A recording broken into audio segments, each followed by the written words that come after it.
Chapter 10. Killer Men Come. Shortly after this, the rains came and forced us to shelter for days on end inside the cave house. The tracks became torrents, the forest became a swamp. I longed for the howl of the gibbons instead of the roar of the rain on the trees outside. It did not rain in fits and starts as it did at home, but constantly, incessantly. I worried over our beacon that was becoming more saturated now with every passing day. Would it ever dry out? Would this rain ever stop? But Kensuke was stoical about it all.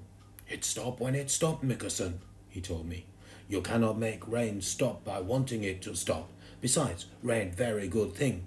Keep fruit growing, keep stream flowing, keep monkeys alive. You also, me also." I did make a dash up the hilltop each morning with the binoculars, but I don't know why I bothered. Sometimes it was raining so hard I could hardly see the sea at all. Occasionally we sallied out into the forest to gather enough fruit to keep us going. There were berries growing in abundance now, which Kensuke insisted on gathering. He didn't seem to mind getting soaked to the skin as much as I did. We ate some, but most he turned into vinegar. The rest he bottled in honey and water. "For rainy day, yes," he laughed. He loved experimenting with the new expressions he had picked up. We ate a lot of smoked fish. He always seemed to have enough in reserve. It made me very thirsty, but I never tired of it.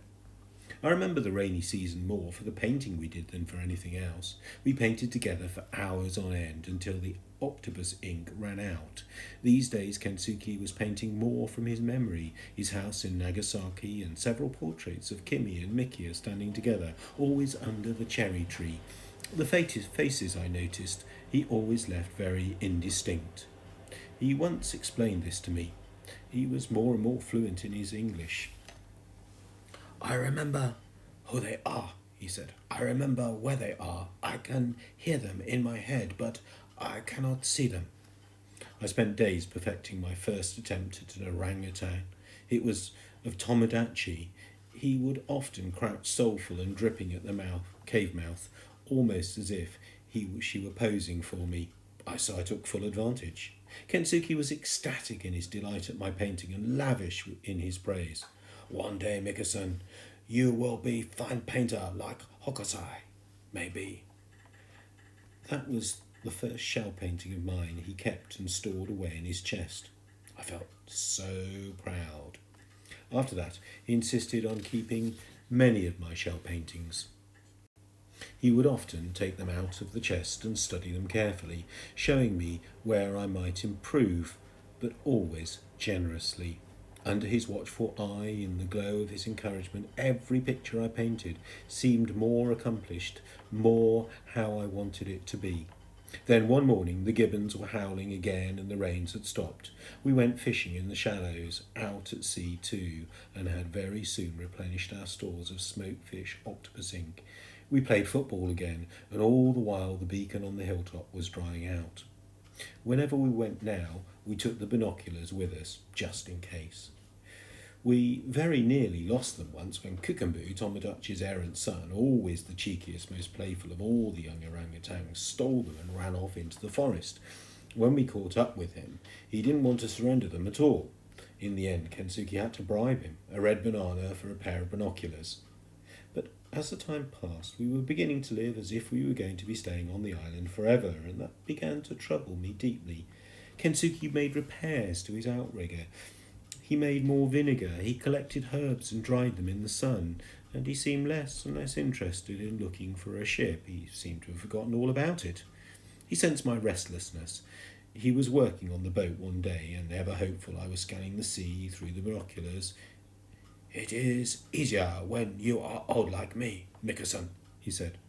"What is?" I asked. "Waiting," he said. "One day a ship will come, Mikkelsen. Maybe soon. Maybe not so soon, but it will. Come. Life must not be spent always hoping, always waiting. Life is for living." I knew he was right, of course, but only when I had lost and absorbed in my painting was I truly able to obliterate all thoughts of rescue, all thoughts of my mother and father. I woke one morning when Stella was barking outside the cave house. I got up and went out after her. At first, she was nowhere to be seen. When I did find her, she was high up on the hill, half growling, half barking, and her hackles were up. I soon saw why. A small junk far out to sea. I scrambled down the hill and met Kensuke coming out of the cave house, buckling his belt. "There's a boat," I cried. "The fire! Let's light the fire!" "First, I look," said Kensuke, and despite all my protestations, he went back into the cave house for his binoculars. I raced up the hill again. The junk was close enough to shore. They would be bound to see the smoke. I was sure of it. Kensuke was making his way up towards me infuriatingly slowly. He seemed to be in no hurry at all. He studied the boat carefully now through his binoculars, taking his time about it. "We've got to light the fire," I said. "We've got to." Kensuke caught me suddenly by the arm. "It is the same boat, Mickerson. Killer men come. They kill the gibbons and steal away the babies. They come back again.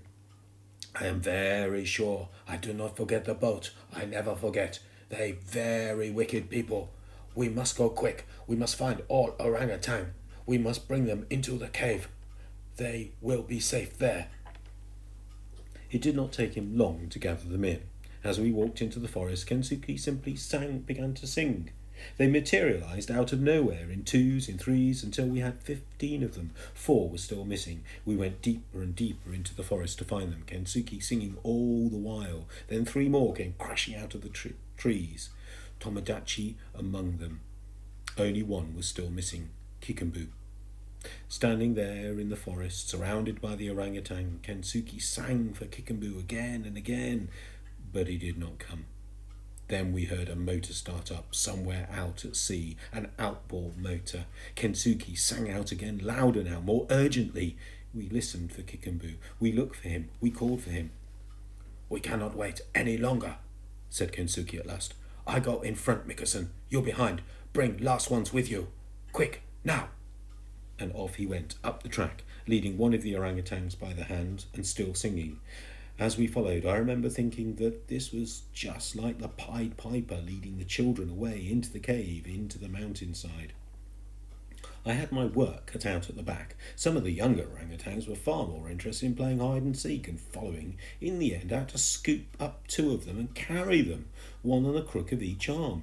They were a great deal heavier than they looked.